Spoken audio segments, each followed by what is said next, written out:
As 2009 comes to an end, it will be remembered on the international stage as a year of key elections and the protests that followed. A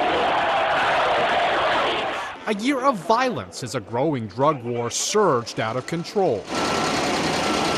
But it will also be remembered as a year of triumph for a nation preparing itself for the world in the Olympic Games. Rio de Janeiro. The Iranian presidential election became the cornerstone for news abroad in 2009, not because of who won the election, but the protests that followed. As expected, Mahmoud Ahmadinejad was elected to a second term, but supporters of challenger Mir Hossein Mousavi declared voter irregularities and took their protests to the streets of Tehran. After 2 weeks, violence was finally squashed and Ahmadinejad started his second term. In Afghanistan, Hamid Karzai was also re-elected. However, calls of voter fraud throughout the country left his election in doubt.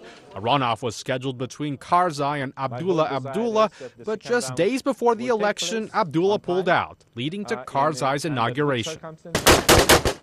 In 2009, the war in Afghanistan intensified. More U.S. troops died on the battlefield in 2009 than any of the 8 previous years of the war. And the violence spread into Pakistan. A number of car bombings and blasts forced Pakistani troops to respond and quell the violence. The worst violence may have actually taken place in Mexico. A growing drug war has led to the murders of more than 14,000 people since 2006. Iran is breaking rules that all nations must follow. The world's attention to the spread of nuclear weapons increased in 2009. Iran continued to defy the international community by enhancing its enrichment process. While Iranian leaders contend it is for peaceful purposes, members of the international community disagree. Another rogue state, North Korea, continues to test long-range weapons and went so far as to test an underground nuclear weapon. But 2009 in the communist country will best be remembered for a visit from former President Bill Clinton, who made a brief stop, meeting with Kim Jong-il, all to gain the freedom of 2 American journalists. When we walked in through the doors, we saw standing before us President Bill Clinton. Also freed in 2009, the only man convicted in the 1988 bombing of Pan Am Flight 103 over Lockerbie, Scotland. Abdelbasset al-Mohammed al-Megrahi was released in August. He is said to be dying from cancer. Upon his return to Libya, a hero's welcome and a greeting from Libyan President Muammar al-Gaddafi.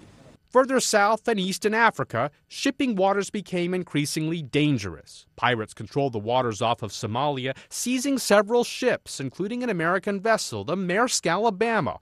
While the crew was set free, U.S. Navy SEALs were forced to intervene and free Captain Richard Phillips. I am just a bit part in this story. I'm a small part. I'm a seaman doing the best he can, like all the other seamen out there. In April, a new virus developed in Mexico called the swine flu. H1N1, as it would later be known, quickly spread, infecting people around the globe. Health officials declared a worldwide pandemic. By the end of November, more than 1.2 million people worldwide had been infected, and more than 13,000 deaths were attributed to swine flu.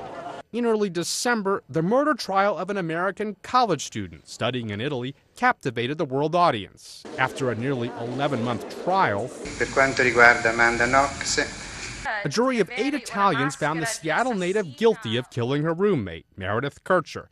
Knox was quickly sentenced to 26 years in prison. Her family says they will appeal. In June, French officials launched a massive investigation into the crash of Air France 447. The Paris-bound flight took off from Rio de Janeiro but soon disappeared from radar. Parts of the plane and some bodies were found about 600 miles off the coast of Brazil. In all, 228 people died. Months later, Rio was able to rejoice. I have the honor to announce that the games of the 31st Olympiad are awarded to the city of Rio de Janeiro.